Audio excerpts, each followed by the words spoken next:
само Санкт-Петербург. Йо-йо-йо-йо-йо-йо, я уже тут. Всем привет, всем, да, здрасте. Можно помахать, кстати. Черный, ты знаешь, нигер. Я читаю рэп с любовью, очень долго двигал. Когда мне было лет 12, знаешь, брат, я начал. И я продолжаю, вот теперь фристайлю дальше. Фристайл чисто мой поток, мой конек, мой ход. Я так люблю делать этот очень вкусный хип-хоп.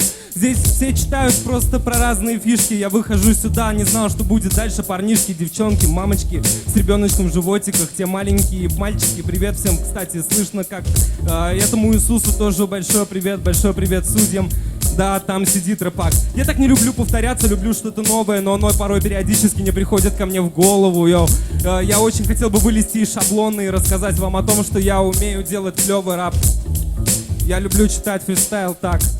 Я читаю его в тачке, качу как танк по Невскому, по Лиговскому, по городу катаюсь и всегда мечтаю то, что дальше будет. Развиваюсь во фристайле каждый день. Хочу делать круто всем, хочу, чтобы показать всем уровень. И да, вы видели, сейчас что-то получилось, но опять сбилось. Не знаю, как к этому вернуться, как так получилось на ходу. Я точу этот флоу, но не знаю почему. Иногда молчу, бро. Кто читает, понимает меня сейчас прекрасно так. Когда выйдешь сюда с майком, ты поймешь, что все не так просто, как на видео или онлайн-трансляции. Чтобы развиваться, надо уметь, братан, и падать, и обсираться. Простите за мат, но это вроде как бы более-менее подходит. Кто-то там будет уже следующий на подходе. Е-е-е.